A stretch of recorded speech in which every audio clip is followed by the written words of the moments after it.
സമീറ, ഞാൻ personally contact ചെയ്ത ആദ്യത്തെ എനിക്ക് മെസ്സേജ് അയക്കുകയും എന്തെങ്കിലും, കാരണം എന്നോട് പ്രത്യേകിച്ച് ഒന്നും അവർ ചോദിച്ചില്ല. അപ്പം ഞാൻ വിചാരിച്ചു അതെന്താ ചോദിക്കാൻ, ഇനി ഇവരിഷ്ടമുള്ള പോലെ ചെയ്ത് കളയോ, എന്നോട് എന്താ ചോദിക്കാത്തത്. ഞാൻ ആ റെഫറൻസ് പിക്ചർ മാത്രമേ കൊടുത്തിട്ടുണ്ടായിരുന്നുള്ളൂ.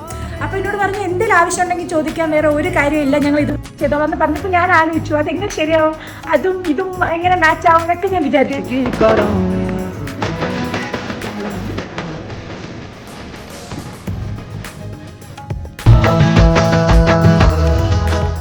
കല്യാണം അടുക്കാറായിരുന്നു നമുക്ക് ഓരോരോ മൂമെൻറ്റ് തരൂലേ, അതുപോലൊരു മൂമെൻ്റാണ് എനിക്ക് ഇന്ന് തനുസ് തന്നത്. I M so happy. ഭയങ്കര സിമ്പിളായിരിക്കണം, ഭയങ്കര ഹെവി ആവരുത് എന്നുണ്ടായിരുന്നു. എനിക്ക് ഭയങ്കര ടെൻഷനായിരുന്നു. കാരണം ഇടയ്ക്ക് ഞാൻ ഇവരുടെ സ്റ്റോറിയിലൊക്കെ കാണുമ്പോൾ ഇതിൻ്റെ കുറച്ച് പോർഷൻസ് കാണും. അപ്പോൾ ചിലത് കാണുമ്പം അയ്യോ ഇതിങ്ങനെയാണോ ഇരിക്കുന്നത്, ഇത് ഞാൻ ഉദ്ദേശിച്ച പോലെ അല്ലേ.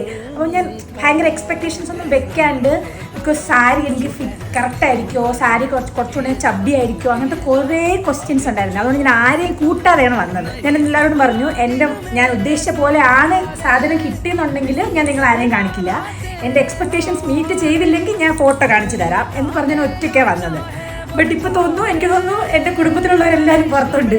സോ അതും എനിക്ക് അവരെ അങ്ങനെ കാണുന്ന റിയാക്ഷൻ, ഇതൊന്നും ഇഷ്ടപ്പെടുന്ന ആളാണ് ഞാനെന്ന് വിചാരിച്ചില്ല. ബട്ട് അവരിത് കണ്ട് ഇമോഷണൽ ആവുക എനിക്ക് ഇഷ്ടപ്പെട്ടു.